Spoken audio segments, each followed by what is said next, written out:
একটি বড় শহরে দুই বোন থাকত। বড় বোন ফুলবানু তার স্বামী ও মেয়েকে নিয়ে গ্রামের এক ছোট্ট ঘরে সুখে শান্তিতে দিন কাটাত। তার স্বামী ছিল একজন দিনমজুর। ছোট বোন নসিমন শহরের এক বিলাসবহুল বাড়িতে থাকত। তার স্বামী ছিল শহরের অনেক বড় বিজনেসম্যান। এছাড়াও তাদের প্রচুর ধন সম্পদ ছিল। নসিমন তার মেয়ের প্রথম জন্মদিনে একটি বিশাল অনুষ্ঠানের আয়োজন করল।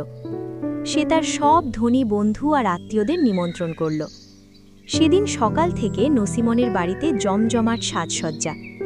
দামি গাড়ি আসা যাওয়া করছে আর বিদেশি খাবারের সুগন্ধে চারদিকে মো মো করছে। নসিমনের স্বামী এসে তাকে বলল, নসিমন, অতিথিরা আসতে শুরু করেছে। তুমি কি নিচে যাওয়ার জন্য রেডি? আর তুমি কি তোমার বড় বোন ফুলবানু আপাকে আসতে বলেছ? আমি তো তোমাকে তাকেও দাওয়াত দিতে বলেছিলাম। হ্যাঁ হ্যাঁ, সেও চলে আসবে, তুমি চিন্তা করো না। আর সে অনেক খুশিও হবে। আচ্ছা শোনো, তুমি যাও, তুমি বড় অতিথিদের দেখো, আমি আসছি। এই বলে নসিমন মনে মনে বলতে থাকে, আমি কেন সেই গরিব ফুলবানুকে ডাকতে যাব? আমার পার্টিতে যখন আমার বান্ধবীরা দেখবে আমার গরিব বোন ছেঁড়া পুরনো কাপড় পরে এসেছে, তখন আমার কতটা অপমান হবে। ওরা আসলে তো আমার সব মান সম্মান চলে যাবে। দুপুর গড়িয়ে যেতেই শহরের সব ধনী মহিলারা সেজে গুজে নসিমনের প্রাসাদের দিকে যাচ্ছিল। রাস্তার একটি সরু গলি দিয়ে যাওয়ার সময় তারা ফুলবানুর ছোট ভাঙা কুঁড়ে ঘরটি দেখতে পেলেন। ফুলবানু তখন তাদের বাড়ির সামনের উঠোনে ঝাড়ু দিচ্ছিল। ও ফুলবানু বোন, তুমি এখনো এখানে? তোমার ছোট বোন নসিমনের বাড়িতে আজ এত বড় পার্টি, তার মেয়ের জন্মদিনের পার্টি তো আজ। তা তুমি তো তার খালা, তোমার তো সবার আগে যাওয়া উচিত ছিল। ফুলবানু শুনে চমকে গেল। ও হ্যাঁ হ্যাঁ, আমি জানি, আমি ঘরের কাজগুলো সেরেই যাব। আপনারা যান, আমি একটু পরে আসছি। ঠিক আছে, তাড়াতাড়ি এসো। আমরা শুনেছি নসিমন নাকি দুবাই থেকে স্পেশাল রাঁধুনি এনেছে, আর তাদের পার্টির খাবার নাকি এমন যে সবাই আঙুল চেটে পুটে খাচ্ছে। হ্যাঁ বোন, এটা তো খুবই আনন্দের খবর। আপনারা যান, আমি রেডি হয়ে আসছি। মহিলারা চলে যেতেই ফুলবানুর মুখ ম্লান হয়ে গেল। আমার আপন ছোট বোন, আর সে আমাকে একবার মনেও করল না। হয়তো এতই ব্যস্ত ছিল যে ভুলে গেছে আমার কথা। না হলে এত বড় খুশির দিনে সে কেন আমাকে ডাকবে না? নিশ্চয়ই কাজের চাপে মাথা থেকে বেরিয়ে গেছে। ও প্রকাশ, শুনছো গো? আজ নসিমনের মেয়ের জন্মদিন। ওই মহিলারা বলছিলেন, আমি তো মাসি হয়ে গেছি, আমাদের যাওয়া উচিত। এটা তো খুব ভালো খবর ফুলবানু, কিন্তু সে তো তোমাকে ডাকেনি, তাই না? নিমন্ত্রণ ছাড়া যাওয়া, তাছাড়া তাদের তো অনেক বড় অনুষ্ঠান। আমার এটা ঠিক লাগছে না। তাছাড়া সেখানে গেলে তোমার অপমান হতে পারে। আরে কি যে বলো না তুমি, ও তো আমার ছোট বোন, ওর ভুল হতেই পারে। এত বড় আনন্দের দিনে ও তো নিয়মকানুন দেখতে হয় না। মা, চলো না, আমিও আমার ছোট বোনকে দেখতে যাই। আমি তো ওর বড় আপু। হ্যাঁ গো, আমরা দুজনেই যাই। নসিমন আমাদের দেখে খুব খুশি হবে, তুমি চিন্তা করো না। ঠিক আছে, কিন্তু বেশি দেরি করো না, আমাকে কাজে যেতে হবে। আমি চললাম। এই বলে প্রকাশ কাজে চলে গেল, আর ফুলবানু নিজের হাতে বোনা কম্বল নিয়ে নসিমনের প্রাসাদের দিকে রওনা হল। যেতে যেতে মেয়ে রূপাতে বলল, আমার কাছে সোনা রূপোর কোনো উপহার নেই, কিন্তু এই উলের কম্বল, এটা আমি ভালোবাসা দিয়ে বুনেছিলাম। ভেবেছিলাম বাচ্চার জন্ম হলো দিব, আজ এটাই নিয়ে যাই। হ্যাঁ মা, এই কম্বলটা তো খুব সুন্দর, খালামনির খুব পছন্দ হবে। দেখো। ননসিমনের প্রাসাদ দেখে ফুলবানু দ্বিধাগ্রস্ত হল। হায় রে, এত লোক, সবাই কত দামি পোশাক পরেছে আর দামি উপহার এনেছে, আর আমার কাছে শুধু হাতে বোনা কম্বল। মা, চলো ভিতরে যাই, মাসি অনেক খুশি হবে আমাদেরকে দেখলে। একটু থাম তো বাবা, আমার এখানে কিছুই ভালো লাগছে না। সব মহিলারা ডিজাইনার শাড়ি আর লক্ষ টাকার গহনা পরে এসেছে। ঠিক তখনই নছিমনের চোখ দরজার দিকে গেল।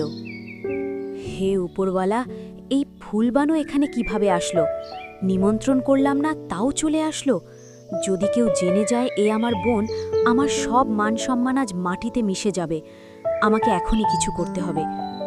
শুনুন তো, আমি এক্ষুনি আসছি, আপনি ততক্ষণ অতিথিদের সামলান। আরে, তুমি পার্টির মাঝখান থেকে কোথায় যাচ্ছ আবার? আসলে আমার খুব জরুরি একটা কাজের কথা মনে পড়েছে, 2 মিনিটে আসছি। নসিমন তাড়াতাড়ি উঠে ফুলবানুর দিকে এগিয়ে গেল।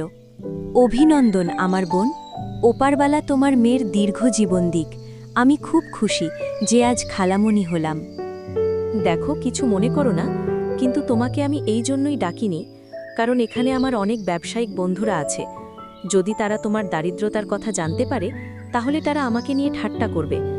তোমাদের যদি এত আসার ইচ্ছাই হয়, তাহলে কিছু ভালো পোশাক পরে আসতে।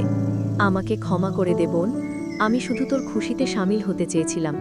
আমি আমার প্রিয় ভাগ্নির জন্য হাতে বোনা কম্বল এনেছি, এটা তুই রাখ। আরে, আমার বাচ্চার কাছে আগে থেকেই বিদেশ থেকে আনা কম্বল আর সোনার উপহার আছে। এই পুরনো উলের কম্বলের কি দরকার ছিল? একবার দেখো তো লোকেরা কি কি এনেছে, কত দামি দামি উপহার। আমার অন্য বান্ধবীরা আসছে, যদি তারা তোমাকে দেখে ফেলে, তুমি চলো তাড়াতাড়ি ওই স্টোর রুমের দিকে চলো। নসিমন ফুলবানু ও তার ছেলেকে তাদের স্টোর রুমের দিকে টেনে নিয়ে গেল। এবার শোনো, তোমরা দুজনে এই রুম থেকে একেবারেই বাইরে বেরোবে না। কাউকে বলবে না যে তোমরা আমার আত্মীয়, বুঝেছ? এই পার্টি শেষ হবে আর সবাই খাওয়া দাওয়া শেষ করে চলে যাবে, তখনই তোমরা পিছনের দরজা দিয়ে বেরিয়ে যাবে। এই বলে নসিমন চলে গেল। এদিকে ফুলবানু মেঝেতে বসে কাঁদতে লাগল। মা, তোমার বাবা ঠিকই বলেছিল, আমাদের এখানে নিমন্ত্রণ ছাড়া আসা উচিত হয়নি। হে উপরওয়ালা, আমার আজ খুব বড় ভুল হয়ে গেল। মা, তুমি কেন কাঁদছ? খালামণি আমাদের সাথে এমন করল কেন? সে কি আমাদের তার মেয়েকে দেখতেও দেবে না? কিছুক্ষণ পর নছিমনের দুজন ধনী প্রতিবেশী ভুল করে স্টোর রুমের কাছে এলেন। তোমরা কারা? আর এইখানে চুপচাপ বসে আছো কেন? আমরা তো তোমাকে পার্টিতে কোথাও দেখলাম না। তুমি এখানে একা কেন? কি করছো এখানে তুমি? হ্যাঁ, আমি নসিমনের বোন। কি? তুমি নসিমনের বোন? তোমার অবস্থা দেখে তো তা মনে হয় না। দুই মহিলা এসব বলে জোরে জোরে হাসতে থাকল। তাদের আওয়াজ শুনে নসিমন দৌড়ে এলো। কে বলল এ আমার বোন? আরে না না, এ তো আমার বাড়িতে কাজ করতে আসে। একে রেখেছি এই তো কিছুদিন হলো। দয়া করে একবার ওকে বোন বলে ডেকেছিলাম, এখনো তো সত্যি সত্যি আমাকে বোন বলতে শুরু করেছে। নসিমনের কথা শুনে ফুলবানুর চোখে জল এলো। ও, তাহলে এই ব্যাপার। কত বড় সাহস! কাজের লোক হয়ে নিজেকে তোমার বোন বলছে। অবাক ব্যাপার। চলো নসিমন, আমরা যাই এখান থেকে। তাদের সামনে মুখ খোলার সাহস কি করে হলো তোমার? আমি বারণ করেছিলাম না তোমাকে? আসলে তুমি তো ইচ্ছে করে এমন করেছো যাতে আমার অপমান হয়। তুমি তো আমার বোন না, তুমি আমার শত্রু। নছিমন, আমাকে ক্ষমা করে দে। ওরা হঠাৎ করে এসে প্রশ্ন করতে শুরু করলো, আমি ঘাবড়ে গেলাম আর মুখ ফসকে বেরিয়ে গেছে কথাটা। আমি ইচ্ছে করে বলিনি বোন। আবার বোন বলছো তুমি আমায়? মিথ্যে বলছো তুমি, একটুও বিশ্বাস করি না আমি তোমাকে। ইচ্ছে করে বলেছ তুমি। আমার মেয়ের বিশেষ দিনটা নষ্ট করে দিলে তুমি। এখান থেকে চলে যাও এক্ষুনি, তোমার মুখ আর কখনোই দেখাবে না। গল্পটি কেমন লাগলো অবশ্যই জানাবেন। ভালো লাগলে নিয়মিত এমন সুন্দর গল্প পেতে সাবস্ক্রাইব করে আমাদের চ্যানেলের সাথেই থাকুন।